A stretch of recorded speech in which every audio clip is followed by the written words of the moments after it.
ವಿವಾದಿತ ಯುಎಸ್ಎಯ್ಡ್ ಮೇಲೆ ಟ್ರಂಪ್ ಪ್ರಹಾರ ನಡೆಸಿದ್ದಾರೆ. ಯುಎಸ್ಎಯ್ಡ್ ಸಂಸ್ಥೆಯ 2,000 ಸಿಬ್ಬಂದಿಯನ್ನು ಕೆಲಸದಿಂದ ವಜಾ ಮಾಡಲಾಗಿದೆ. ಅಲ್ಲಿ ಯುಎಸ್ಎಯ್ಡ್ ಅನ್ನೋದು ದೇಶದ ಕಡೆಯಿಂದ ಅಂದರೆ ಅಮೆರಿಕದ ಕಡೆಯಿಂದ ವಿಶ್ವದ ಬೇರೆ ಬೇರೆ ದೇಶಗಳಿಗೆ ಬೇರೆ ಬೇರೆ ಅಪಾಯಗಳು ಬಂದಾಗ ಕೊಡ್ತಕ್ಕಂತಹ ಹಣಕಾಸಿನ ನೆರವದು. ಯಾರಿಗೋ ಪ್ರವಾಹ ಬಂದಿರುತ್ತೆ, ಎಲ್ಲೋ ಬರ ಬಂದಿರುತ್ತೆ, ಯಾರಿಗೋ ಆಹಾರದ ಅಭಾವ ಉಂಟಾಗಿರುತ್ತೆ, ಇನ್ನೆಲ್ಲೋ ಯುದ್ಧ ಸಂತ್ರಸ್ತರಿರ್ತಾರೆ, ಇನ್ನೆಲ್ಲೋ ಗಡಿಯಲ್ಲಿ ಜನ ಒದ್ದಾಡ್ತಾ ಇರ್ತಾರೆ, ಇನ್ಯಾರಿಗೋ ಆರೋಗ್ಯ ಸಮಸ್ಯೆ ಇರುತ್ತೆ, ಸಾಂಕ್ರಾಮಿಕ ರೋಗದ ಸಮಸ್ಯೆ ಇರುತ್ತೆ. ಈ ರೀತಿ ಒಂದಷ್ಟು ಸಮಸ್ಯೆಗಳು ಅಂತ ಉದ್ಭವಿಸ್ತವಲ್ವ, ಅದು ಪ್ರಾಕೃತಿಕ ವಿಕೋಪಗಳಿರಲಿ ಅಥವಾ ಆರೋಗ್ಯದ ವಿಚಾರಗಳಿರಲಿ, ಬೇರೆ ಏನೇ ಇರಲಿ, ಇಂತಹ ಸಂದರ್ಭದಲ್ಲಿ ದೊಡ್ಡ ಅಣ್ಣನ ಸ್ಥಾನವನ್ನು ವಹಿಸಿದಂಥ US ಏನು ಮಾಡ್ತಾಯಿತ್ತು ಅಂತ ಹೇಳಿದ್ರೆ, ಅವ್ರಿಗೆ ಸಾಕಷ್ಟು ಹಣ ಇದೆ, ಜೋರಾಗಿದೆ US, ಅವ್ರ ಕಡೆಯಿಂದ ಏಯ್ಡ್ ಅಂಥೇಳಿ ಅವ್ರಿಗೊಂದು ಪರಿಹಾರ, ಅವ್ರಿಗೊಂದು ನೆರವು ಅಂತ. ಸೊ ಇದೀಗ ಟ್ರಂಪ್ ಬಂದ ಮೇಲೆ ಏನು ಮಾಡ್ತಾ ಇದ್ದಾರೆ, ನಾವು ಯಾರಿಗೂ ನೆರವು ಕೊಡಬೇಕಾಗಿಲ್ಲ, ನಾವ್ಯಾಕೆ ಬೇರೆ ಬೇರೆ ದೇಶಗಳು ನೆರವು ಕೊಡಬೇಕು, ನಾವ್ಯಾಕೆ ಯಾವ್ಯಾವುದೋ ದೇಶದ ಬಡವರಿಗೆ ಊಟ ಹಾಕಬೇಕು, ನಾವ್ಯಾಕೆ ಎಲ್ಲೋ ಪ್ರವಾಹ ಬಂದರೆ ನಾವ್ಯಾಕೆ ದುಡ್ಡು ಕೊಡಬೇಕು, ನಾವ್ಯಾಕೆ ಯಾವುದೋ ದೇಶದಲ್ಲಿ ಚುನಾವಣೆ ಆದಾಗ ಮತದಾನದ ಪ್ರಮಾಣ ಜಾಸ್ತಿ ಮಾಡೋ ದೃಷ್ಟಿಯಿಂದ ನಾವ್ಯಾಕೆ ಹಣವನ್ನು ವಹಿಸಬೇಕು, ನಮಗೂ ಇದಕ್ಕೂ ಸಂಬಂಧ, it is none of our business, ಇದು ನಮ್ಮ ಕೆಲಸ ಅಲ್ಲ ಅಂತ ಮಾಡಿದ್ಮೇಲೆ USAID ಅಂತ ಒಂದು ಸಂಸ್ಥೆ ಇರ್ತಲ್ಲ, ಅಲ್ಲಿ ಕೆಲಸ ಮಾಡೋದು ಅನೇಕ ಜನ ಕೆಲಸ ಮಾಡ್ತಿರ್ತಾರಲ್ಲಿ, ಮಾಡಲೇಬೇಕಲ್ಲ ಕೆಲಸ, ನಿಮಗೆ ಜನ ಬೇಕಾಗುತ್ತೆ, ಯಾವ ದೇಶಕ್ಕೆ ಏನಾಗಿದೆ ಅಂಥೇಳಿ ಪತ್ರ ವ್ಯವಹಾರಗಳು, ನೆರವನ್ನು ಕಳಿಸ್ತಕ್ಕಂಥದ್ದು, ಹಣಕಾಸನ್ನೇ ಟ್ರಾನ್ಸ್ಫರ್ ಮಾಡೋ ವಿಚಾರಗಳು, ಔಷಧಿ ಬೇಕಾದರೆ ಔಷಧಿ, ಆಹಾರದ ಪೊಟ್ಟಣ ಬೇಕಾದರೆ ಆಹಾರದ ಪೊಟ್ಟಣ, ಇನ್ನೆಲ್ಲೋ ಅಗ್ನಿ ಅವಘಡ ಆಯಿತು ಆ US ಕಡೆಯಿಂದ ನೆರವು, ಈ ಥರದ್ದೆಲ್ಲ ಇತ್ತಲ್ಲ. ಇದೀಗ ಆ ಸಂಸ್ಥೆಯಲ್ಲಿದ್ದಂತಹ 2,000 ಸಿಬ್ಬಂದಿಯನ್ನು ನೀವು ಮನೆಗೆ ಹೋಗಿ ಕೆಲಸ ಸಾಕು, ನಿಮ್ಮದು ನಿಮ್ಮ ಸೇವೆ ನಮಗೆ ಇಲ್ಲಿಗೆ ಸಾಕಾಗಿದೆ, ಹೊರಟು ಬಿಡಿ ಅಂತ ಹೇಳಿ 2,000 ಸಿಬ್ಬಂದಿಯನ್ನು USAID ಸಂಸ್ಥೆ ಕಡೆಯಿಂದ ವಜಾ ಮಾಡಲಾಗಿದೆ. ಸಿಬ್ಬಂದಿಯನ್ನು ವಜಾ ಮಾಡಿರೋದು ಅಮೆರಿಕದ ಅಧ್ಯಕ್ಷ ಡೊನಾಲ್ಡ್ ಟ್ರಂಪ್. ಉಳಿದ ಸಿಬ್ಬಂದಿ, ಇನ್ನೂ ಸ್ವಲ್ಪ ಸಿಬ್ಬಂದಿ ಇರ್ತಾರಲ್ಲ, ನೀವೆಲ್ಲ ಕಡ್ಡಾಯ ರಜೆ ಮೇಲೆ ಹೋಗಿಬಿಡಿ, ಇನ್ನು ಯಾರಿಗೂ ನಾವು ದುಡ್ಡು ಕೊಡಲ್ಲ ಅಂತ ಹೇಳಿದ ಮೇಲೆ ಈ ಸಂಸ್ಥೆ ಇಟ್ಕೊಂಡು ನಾವೇನು ಮಾಡೋಣ, ಸಂಸ್ಥೆಯಲ್ಲಿ ಕೆಲಸಗಾರ ಇಟ್ಕೊಂಡು ನಮಗೇನು ಕೆಲಸ ಇದೆ, ಸಿಂಪಲ್. ಯಾರಿಗೂ ನಾನು ನೆರವು ಕೊಡಲ್ಲ, ಇನ್ಮೇಲೆ ಯಾರಿಗೂ ನಾನು ನೆರವು ಕೊಡ್ತಕ್ಕಂಥ ಪ್ರಶ್ನೆನೇ ಇಲ್ಲ. ನಾನುಂಟು, ನನ್ನ ಲೋಕ ಉಂಟು, ನನ್ನ ಅಮೆರಿಕ ಉಂಟು, ಅಮೆರಿಕದ ಜನ ಉಂಟು, ನಾವು ಇಲ್ಲಿ ತೆರಿಗೆ ಕಟ್ಟಿ ಇನ್ಯಾರಿಗೂ ನಾವು ಯಾಕಪ್ಪ ದುಡ್ಡು ಕೊಡಬೇಕು, ಕೊಡಲ್ಲ ಹೇಳಾದ ಮೇಲೆ ಸಾವಿರಾರು ಸಿಬ್ಬಂದಿನ ವಜಾಗೊಳಿಸಿರ್ಬೋದು. ಅಲ್ಲದೆ ಉಳಿದಂಥ ಸಿಬ್ಬಂದಿಗೆ ಕಡ್ಡಾಯ ರಜೆ ಮೇಲೆ ಹೋಗಿಬಿಡಿ ಅಂತ ಘೋಷಣೆ ಮಾಡಲಾಗಿದೆ. ವೆಚ್ಚ ಕಡಿಮೆ ಮಾಡಬೇಕು ಎನ್ನುವ ದೃಷ್ಟಿಯಿಂದ ಟ್ರಂಪ್ ಸರ್ಕಾರದ ಮಹತ್ವದ ನಿರ್ಧಾರ ಇದು, ಮತ್ತೊಂದು ಮಹತ್ವದ ಹೆಜ್ಜೆ ಇದು. USAID ಅಮೆರಿಕದ ಅಂತಾರಾಷ್ಟ್ರೀಯ ಅಭಿವೃದ್ಧಿ ಸಂಸ್ಥೆ. USAID ಅಡಿಯಲ್ಲಿ ವಿಶ್ವದಾದ್ಯಂತ ಕೆಲಸ ಮಾಡ್ತಾ ಇದ್ದಾರೆ ನಾಯಕರು, ಅನಿವಾಸಿ ಸಿಬ್ಬಂದಿ ಇದ್ದಾರೆ. ಅವನ್ನು ಹೊರತುಪಡಿಸಿಯೂ ಕೂಡ ಉಳಿದ ನಾಯಕರಿಗೂ ಇದು ಅನ್ವಯವಾಗುತ್ತೆ. ಉದ್ಯೋಗಿಗಳ ವಜಾಕ್ಕೆ ಕೋರ್ಟ್ ಅನುಮತಿ ಕೊಟ್ಟ ಬೆನ್ನಲ್ಲೇ ವಜಾ ಮಾಡಲಾಗಿದೆ. ಟ್ರಂಪ್ನ ಈ ನಿರ್ಧಾರದಿಂದ ಉಳಿದ ಉದ್ಯೋಗಿಗಳಲ್ಲಿ ಭೀತಿ ಜಾಸ್ತಿ ಆಗಿಬಿಟ್ಟಿದೆ, ನಮ್ಮನ್ನೇನು ಮಾಡ್ತಾರೋ ಏನು ಕಥೆನೋ ಅಂಥೇಳಿ. ಟ್ರಂಪ್ ನಿರ್ಧಾರಕ್ಕಾಗಾದರೆ ಏನಪ್ಪ ಕಾರಣ, ಚುನಾವಣಾ ವ್ಯವಸ್ಥೆ ಸುಧಾರಣೆಗೆ 180 ಕೋಟಿ ಅನುದಾನ ಅಂತೆಲ್ಲ ಜೋರಾಗಿ ಚರ್ಚೆ ಆಯಿತು. ಅದಕ್ಕೆ ಚರ್ಚೆ ಬಂದಿದ್ದೇನು ಅಂತ ಹೇಳಿದ್ರೆ, ಈ ಒಂದು ವಿಚಾರವನ್ನು ಭಾರತದ ಮೇಲೂ ಆರೋಪವನ್ನು ಮಾಡಿದ್ರು. ಭಾರತದಲ್ಲಿ ಮತದಾನದ ಪ್ರಮಾಣವನ್ನು ಹೆಚ್ಚಳ ಮಾಡುವ ದೃಷ್ಟಿಯಿಂದ 182 ಕೋಟಿ ರೂಪಾಯಿವರೆಗೂ ಕೂಡ ಅನುದಾನವನ್ನು ಅಮೆರಿಕದ ಕಡೆಯಿಂದ ಕೊಡಲಾಗಿದೆ ಅಂತ. ಇದಕ್ಕೆ ಬಂದಾಗ ಕೇಂದ್ರವನ್ನು ಪ್ರತಿಪಕ್ಷಗಳು ಕೇಳಿದ್ವು, ಎಲ್ರಿ ಮತದಾನಕ್ಕೆ ಇದನ್ನು ಯಾವಾಗ ಬಳಸಿದ್ರಿ ನೀವು ಹೇಳಿ, ಏನು ಕಥೆ ನಿಮ್ಮದು ಅಂತ ಕೇಳಿದಾಗ ಕೇಂದ್ರ ನೇರವಾಗಿ ಹೇಳಿಬಿಡ್ತು, ಮತದಾನಕ್ಕೆ ಅಂತ, ಮತದಾನದ ಪ್ರಮಾಣ ಹೆಚ್ಚಳ ಮಾಡುವುದಕ್ಕೆ ಅಂಥೇಳಿ ಈ ಹಣ ಬಂದೇ ಇಲ್ಲ ನಮಗೆ, ನೋ, ಎಲ್ಲಿಯೂ ಭಾರತದಲ್ಲಿ ಮತದಾನದ ಪ್ರಮಾಣ ಹೆಚ್ಚಳಕ್ಕೆ ಅಂಥೇಳಿ ಇಷ್ಟು ಹಣ ನಮಗೆ ಬಂದಿಲ್ಲ. ಅದು ನೀರು, ಕುಡಿಯೋ ನೀರು, ಬೇರೆ ಬೇರೆ ಅನೇಕ ಯೋಜನೆಗಳಿಗಾಗಿ ಈ ಹಣ ಬಂದಿದೆಯೇ ವಿನಃ ಮತದಾನಕ್ಕೂ ಭಾರತದ ಚುನಾವಣಾ ವ್ಯವಸ್ಥೆಗೂ ಈ ಹಣಕ್ಕೂ ಸಂಬಂಧ ಇಲ್ಲ ಅಂತೇಳಿ ಕೇಂದ್ರವೇ ಮೊನ್ನೆ ಉತ್ತರವನ್ನು ಕೊಡ್ತು. ಅಲ್ಲಿ ಅಮೆರಿಕದ ಅಧ್ಯಕ್ಷ ಅಲ್ಲಿ ನಿಂತ್ಕೊಂಡು ಮಾತಾಡಿದ್ದೇನು ಅಂದರೆ, ಹಿಂದಿನ ಸರ್ಕಾರ ಈ ಥರ ಭಾರತದಲ್ಲಿ ಮತದಾನದ ಪ್ರಮಾಣ ಜಾಸ್ತಿ ಮಾಡುವ ಸಲುವಾಗಿ ಇಷ್ಟೊಂದು ಕೋಟ್ಯಾಂತರ ರೂಪಾಯಿ ಹಣವನ್ನು ಕೊಡ್ತಾಯಿದ್ರು, ನಮ್ಮದೇನು ಬಿಸ್ನೆಸ್ ಇದೆ ಅಲ್ಲಿ, ನಮಗೇನು ಬೇಕಾಗಿತ್ತು, ಇವರೆಲ್ಲ ಕಿಕ್ ಬ್ಯಾಕ್ ಬಿಸ್ನೆಸ್ ಮಾಡ್ತಾಯಿದ್ರು ಅಂತ ನರೇಂದ್ರ ಮೋದಿ ಸರ್ಕಾರವನ್ನು ಕ್ವಶನ್ ಮಾಡಿದಾಗ ಅವ್ರು ಹೇಳಿಬಿಟ್ರು, ಇದಕ್ಕೂ ಅವ್ರಿಗೂ ಸಂಬಂಧನೇ ಇಲ್ಲ, ಮತದಾನದ ಪ್ರಮಾಣ ಜಾಸ್ತಿ ಮಾಡೋಕ್ಕೇನು ಈ ಹಣ ಬಂದಿಲ್ಲ ನಮಗೆ. ಜೋ ಬೈಡನ್ ಅವಧಿಯಲ್ಲಿ ಕೊಟ್ಟಿದ್ದಂಥ ನೆರವು, ಇದರ ಬಗ್ಗೆ ಡೊನಾಲ್ಡ್ ಟ್ರಂಪ್ ಗಂಭೀರ ಆರೋಪವನ್ನು ಮಾಡಿದರು. ನೆರವಿನ ಸೋಗಿನಲ್ಲಿ ಬೇರೆ ದೇಶಗಳ ಸರ್ಕಾರವನ್ನು ಉರುಳಿಸಲು ಪಿತೂರಿ ಮಾಡಿದ್ದಾರೆ ಬೈಡನ್ ಅಂತ ಕೂಡ ಇದೇ ಟ್ರಂಪ್ ಹೇಳಿದರು. ಆದರೆ ಭಾರತ ಸರ್ಕಾರವನ್ನು ಕೇಳಿದಾಗ ಆ ಥರದ್ದು ಯಾವುದಕ್ಕೂ ಈ ಹಣ ಬಳಕೆ ಆಗಿಯೇ ಇಲ್ಲ, ನೀರಾವರಿ ಇನ್ನೊಂದು ಮತ್ತೊಂದು ಯೋಜನೆಗಳಿಗೆ ಮಾಡಿದ್ದೇವೆ ವಿನಃ ಚುನಾವಣೆಗೂ ಈ ಹಣಕ್ಕೂ ಸಂಬಂಧ ಇಲ್ಲ ಅಂಥೇಳಿ ಕೇಂದ್ರ ಸರ್ಕಾರವೇ ಉತ್ತರವನ್ನು ಕೊಟ್ಟಿದೆ. ಸರ್ಕಾರಿ ವೆಚ್ಚ ಕಡಿತದ ಜವಾಬ್ದಾರಿ ಹೊತ್ತಿರ್ತಕ್ಕಂಥ ಎಲಾನ್ ಮಸ್ಕ್ ಜವಾಬ್ದಾರಿ ಏನು ಅಂದರೆ, ಎಲ್ಲೆಲ್ಲಿ ಸಾಧ್ಯನೋ ಸರ್ಕಾರದ ಖರ್ಚು ಕಡಿಮೆ ಮಾಡಬೇಕು ಅಂತ. ಮಸ್ಕ್ ಹೇಳ್ತಾ ಇರುವುದಕ್ಕೆಲ್ಲ ಒಪ್ಪಿಗೆಯ ಮುದ್ರೆಯನ್ನು ಟ್ರಂಪ್ ಒತ್ತಾ ಇದ್ದಾರೆ. ಇಲ್ಲಿ ಇತ್ತೀಚೆಗೆ ಅನುದಾನದ ಬಗ್ಗೆ ಬಹಿರಂಗ ಹೇಳಿಕೆಯನ್ನು ಕೊಟ್ಟಿದ್ದು ಟ್ರಂಪ್. ಭಾರತ ಬಾಂಗ್ಲಾಗೆ $20 ಮಿಲಿಯನ್ ಹಣವನ್ನು ಕೊಡಲಾಗಿತ್ತು. ಭಾರತದ ಅಮೆರಿಕದ ವಸ್ತುಗಳಿಗೆ ಹೆಚ್ಚು ಸುಂಕ ಹಾಕ್ತಾ ಇದೆ. ಭಾರತ ಸಶಕ್ತವಾಗಿದೆ ಈಗ. ಹೀಗಿರಬೇಕಾದ್ರೆ ಅವ್ರಿಗೆ ಯಾಕೆ ಅನುದಾನ ಕೊಡಬೇಕು ಅಂತ ಟ್ರಂಪ್ ಮಾತಾಡಿದ್ರು. ಭಾರತದಲ್ಲಿ ಮತದಾನದ ಹೆಚ್ಚಳಕ್ಕೆ ನಮ್ಮ ತೆರಿಗೆ ಹಣ ನಾವು ಯಾಕ್ರಿ ಕೊಡಬೇಕು ಅಂತ ಕೂಡ ಅವರ ತಕರಾರು ಇತ್ತು. ಡೇಟಸ್ಕೊಳ್ಳೋಕ್ಕಿದೀಗ ಸಂತೋಷ್ ಇದ್ದಾರೆ ನ್ಯೂಸ್ ಡೆಸ್ಕಿಂದ. ಸಂತೋಷ್, ಎಲ್ಲಿಗೆ ಬಂತು ಈ ಒಂದು ಅನುದಾನದ ವಿಚಾರ? ಕೇಂದ್ರ ಸರ್ಕಾರವನ್ನೇ ಕೇಳಿದಾಗ ಹೇಳ್ತಾ ಇದ್ರು ಇದನ್ನು ಮತದಾನದ ಪ್ರಮಾಣ ಹೆಚ್ಚಳ ಮಾಡೋಕ್ಕೆ ನಾವು ಎಲ್ಲಿಯೂ ಬಳಸೇ ಇಲ್ಲ ಅಂತ ಕೇಂದ್ರ ಉತ್ತರ ಕೊಟ್ಟ ಮೇಲೆ USAIDನ ಕಥೆ ಏನಾಗಿದೆ ಅಲ್ಲಿ? ಅಂದರೆ ದೊಡ್ಡಣ್ಣನ ಸ್ಥಾನಮಾನ ಇದ್ದದ್ದೇ ಒಂದು ಮನೆಯಲ್ಲೇ ಆಗಲಿ,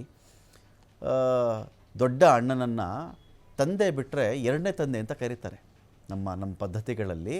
ಅಪ್ಪ ತೀರ್ಕೊಂಡ್ಮೇಲಂತೂ ದೊಡ್ಡಣ್ಣನೇ ತಂದೆ ಸಮಾನಪ್ಪ, ಮನೆಗೆ ಎಲ್ಲಿ ನೋಡ್ಕೊಳ್ತಾನೆ ಅವನ್ನ ಅಂತ. ದೊಡ್ಡಣ್ಣ ಗಟ್ಟಿಯಾಗಿರ್ತಾನೆ, ಅವನು ತಂಗಿಗೋ ತಮ್ಮನಿಗೋ ತಾಯಿಗೋ ನೆರವಾಗಿ ನಿಂತ್ಕೊಳ್ತಾನೆ. ಅವ್ನಿಗೇನೋ ಕಷ್ಟ ಬಂದರೆ, ಬೇರೆಯವ್ರಿಗೆ ಕಷ್ಟ ಬಂದರೆ ನೋಡ್ಕೊಳ್ತಾನೆ ಅವನು. ಹಣಕಾಸಿಂದಾಗಲಿ ಆರೋಗ್ಯದ ವಿಚಾರ ಆಗಲಿ ನೋಡ್ಕೊಳ್ತಾನೆ ಅಂಥೇಳಿ ಅಂಥ ಪವಿತ್ರ ಸ್ಥಾನವನ್ನು ಅಮೆರಿಕ ಕೊಟ್ಟಿತ್ತು ದೊಡ್ಡಣ್ಣ ಅಂತ. ಎಲ್ಲೋ ಬರ ಬಂದರೆ, ಎಲ್ಲೋ ಔಷಧಿ ಇಲ್ಲದೆ ಇದ್ದರೆ, ಕಾಯಿಲೆ ಬಂದರೆ, ಯುದ್ಧ ಆದರೆ, ಆಹಾರಕ್ಕೆ ಸಮಸ್ಯೆ ಆದರೆ, ಮೆಡಿಸಿನ್ಗೆ ಸಮಸ್ಯೆ ಆದರೆ ನೆರವು ಕೊಡ್ತಾರೆ ಅಂಥೇಳಿ. ಬಹುಶಃ ಇನ್ಮೇಲೆ ಯಾರೂ US ಅನ್ನು ದೊಡ್ಡಣ್ಣ ಅಂತ ಕರೀಲಿಕ್ಕಿಲ್ಲ.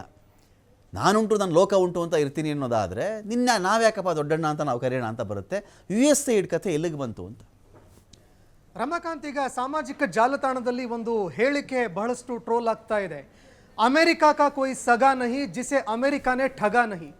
ಅಂದರೆ ಅಮೆರಿಕಾಗೆ ಯಾರು ಕೂಡ ಅಂತಹ ಸಂಬಂಧಿಕರೇ ಇಲ್ಲ. ಅವರನ್ನ ಈ ಅಮೆರಿಕ ಏನಿದೆ ಅದು ಲೂಟಿ ಹೊಡೆದಿರುವಂತಹ ಯಾವುದೇ ಸಂಬಂಧಿಕರು ಕೂಡ ಇಲ್ಲ ಅನ್ನುವಂತಹ ಒಂದು ಹೇಳಿಕೆ ಈಗ ತುಂಬ ವೈರಲ್ ಆಗ್ತಾ ಇದೆ. ಅದಕ್ಕೆ ಪ್ರಮುಖ ಕಾರಣನೂ ಇದೆ ನೋಡಿ. ಅಮೆರಿಕ ಈವರೆಗೂ ತನ್ನ ಲಾಭಕ್ಕಾಗಿ ಒಂದು ದೇಶದ ಸರ್ವನಾಶಕ್ಕೂ ಕೂಡ ತಲೆ ಕೆಡಿಸ್ಕೊಳ್ಳೋದಿಲ್ಲ ಅನ್ನುವಂಥದ್ದಕ್ಕೆ ಸಣ್ಣ ಉದಾಹರಣೆ.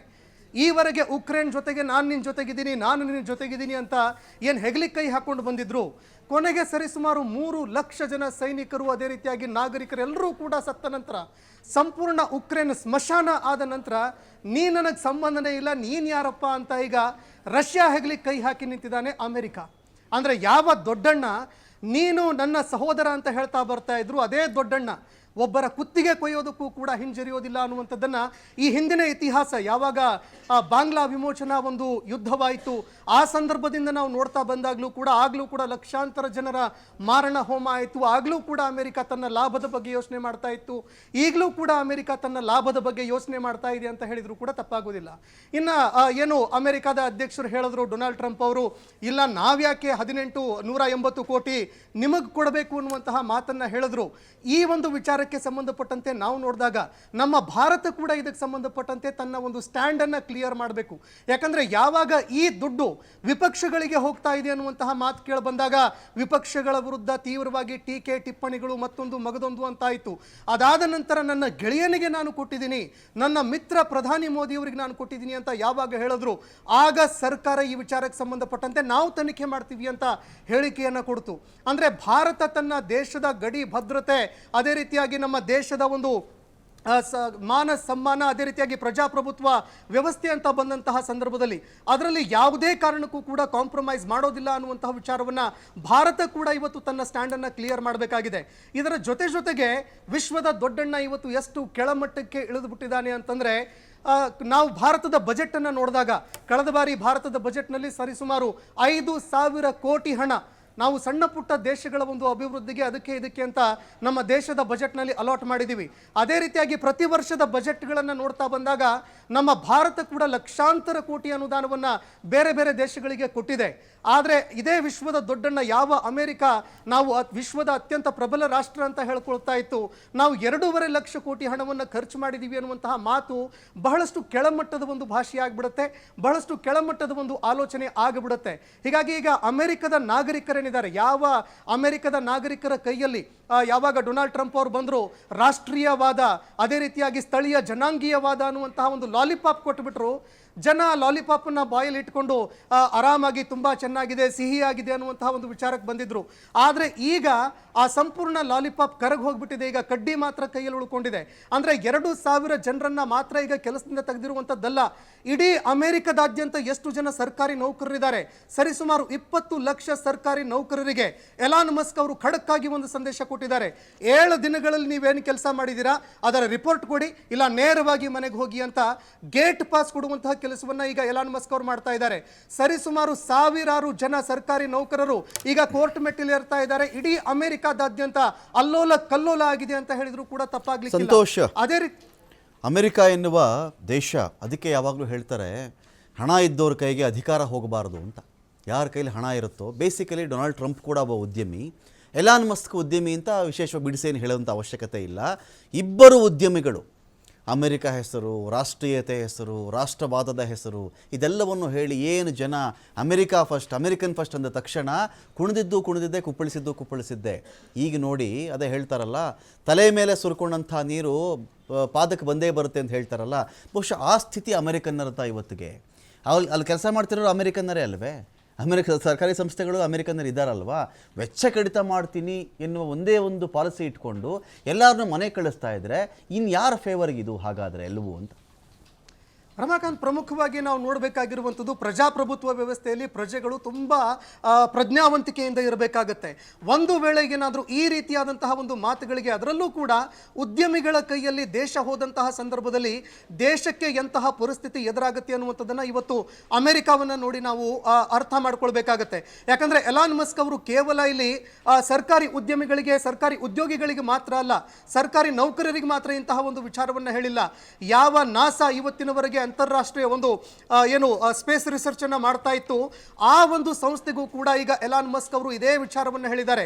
ಇದಕ್ಕೆ ಸಂಬಂಧಪಟ್ಟಂತೆ ನಾವು ನೋಡಿದಾಗ ಒಬ್ಬ ಉದ್ಯಮಿ ತನ್ನ ಉದ್ಯಮಕ್ಕೆ ಸಂಬಂಧಪಟ್ಟಂತೆ ಯೋಚನೆ ಮಾಡ್ತಾನೆ ವಿನಃ ದೇಶದ ವಿಚಾರ ಆಗಿರಲಿ ಅಥವಾ ದೇಶದ ಆರ್ಥಿಕತೆ, ದೇಶದ ಜನರ ವಿಚಾರ, ಇದು ಯಾವುದರ ಬಗ್ಗೆಯೂ ಕೂಡ ಆತನಿಗೆ ಆಲೋಚನೆ ಇರೋದಿಲ್ಲ ಅನ್ನುವಂಥದ್ದನ್ನ ದೇಶದ ಪ್ರಜೆಗಳು, ಪ್ರತಿಯೊಂದು ದೇಶದ ಪ್ರಜೆಗಳು ಕೂಡ ಅರ್ಥ ಮಾಡ್ಕೊಳ್ಬೇಕಾಗತ್ತೆ. ಇನ್ನು ಅದೇ ರೀತಿಯಾಗಿ ನೀವು ಹೇಳಿದ ಹಾಗೆ ತಲೆ ಮೇಲೆ ನೀರು ಸುರಿದುಕೊಂಡಿದ್ದಾಗಿದೆ ಅಮೆರಿಕ.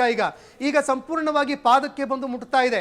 ಅನೇಕರು, 1000 ಜನ ಈಗ ಕೋರ್ಟ್ ಮೆಟ್ಟಿಲು ಇರ್ತಾ ಇದ್ದಾರೆ. ಎಲ್ಲರೂ ಕೂಡ ಅರ್ಜಿ ಹಾಕ್ತಾ ಇದ್ದಾರೆ. ಯಾವ ಕಾರಣಕ್ಕಾಗಿ ಒಬ್ಬ ವ್ಯಕ್ತಿಗೆ, ಒಬ್ಬ ಉದ್ಯಮಿಗೆ ನಾವೆಲ್ಲರೂ ಕೂಡ ಉತ್ತರ ಕೊಡಬೇಕು?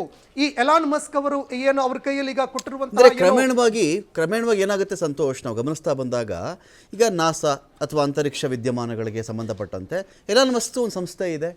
ನಾಸಾನ ಒಂದು ಹಂತಕ್ಕೆ ಅದನ್ನು ನಾವು ತಗ್ಗಿಸಿದ್ರೆ ತನ್ನ ಸಂಸ್ಥೆ ಮೇಲೆ ಬರಲಿಕ್ಕೆ ಒಂದು ಅವಕಾಶವಾಗುತ್ತೆ. ಅದೇ ರೀತಿಯಲ್ಲಿ ಯಾವ್ಯಾವುದೋ ಸರ್ಕಾರಿ ಸಂಸ್ಥೆಗಳು, ಅಲ್ಲಿರ್ತಕ್ಕಂಥ ಸರ್ಕಾರಿ ಸಂಸ್ಥೆಗಳು ಇದು ಸರಿ ಇಲ್ಲ, ಅದಕ್ಷತೆ, ಇದು ಕೆಲಸ ಮಾಡೋರು ಸರಿ ಇಲ್ಲ, ಸುಮ್ಮನೆ ವೇತನ ಕೊಡ್ತಾ ಇದ್ದೀವಿ, ಈ ಕೆಲಸ ನಾನೇ ಮಾಡಿಕೊಡ್ತೀನಿ, ಹೊರಗುತ್ತಿಗೆ ನನಗೆ ಕೊಟ್ಟುಬಿಡಿ. ಅದು ರಕ್ಷಣೆ ವಿಚಾರ ಆಗುತ್ತೋ, ವ್ಯಾಪಾರದ್ದಾಗುತ್ತೋ, ಇಂಧನದ ವಿಚಾರ ಆಗುತ್ತೋ, ಕಾರುಗಳ ತಯಾರಿಕೆ ಆಗುತ್ತೋ, ಎಲ್ಲ ವಿಚಾರಗಳು ಕೂಡ ಉದ್ಯಮಿ ಕೈಗೆ ಬಂದರೆ ಮುಗೀತಲ್ಲ ಅಲ್ಲಿಗೆ. ಹೌದು ರಮಾಕಾಂತ್, ಯಾಕಂದ್ರೆ ಈ ವಿಚಾರ ಭಾರತದ ವಿಚಾರಕ್ಕೂ ಕೂಡ ತುಂಬಾ ಅಪ್ಲೈ ಆಗುತ್ತೆ. ನೋಡಿ, ಭಾರತವನ್ನ ಮುಂಚಿನಿಂದಲೂ ಎಚ್ಚರಿಕೆ ಕೊಡ್ತಾ ಬರ್ತಾರೆ. ಅದಾದ ನಂತರ ಟೆಸ್ಲಾ ಅನ್ನುವಂತಹ ಕಾರಿಗೆ ಅವಕಾಶ ಕೊಡಬೇಕು, ಆ ಕಂಪನಿಗೆ ಅವಕಾಶ ಕೊಡಬೇಕು ಅನ್ನುವಂಥದ್ದನ್ನು ಕೂಡ ಆ ಉದ್ಯಮಿ ಗಿಟ್ಟಿಸ್ಕೊಳ್ತಾರೆ. ಈಗ ಅವರ ಟಾರ್ಗೆಟ್ ನಾಸಾ ಅನ್ನುವಂಥದ್ದು ಕೂಡ ನಾಸಾದ ವಿಜ್ಞಾನಿಗಳಿಗೆ ಗೊತ್ತಾಗ್ಬಿಟ್ಟಿದೆ. ಈಗ ನಾಸಾದ ವಿಜ್ಞಾನಿಗಳಿಗೂ ಕೂಡ ನೀವು ಈಗ ನಿನ್ನೆ ಮೊನ್ನೆ ಬಂದವರು, ನಿಮಗೆ ನಾವು ಯಾಕೆ ಉತ್ತರ ಕೊಡಬೇಕು ಅಂತ ಅವರು ಕೂಡ ಈಗ ಹೇಳೋದಕ್ಕೆ ಆರಂಭ ಮಾಡಿದ್ದಾರೆ.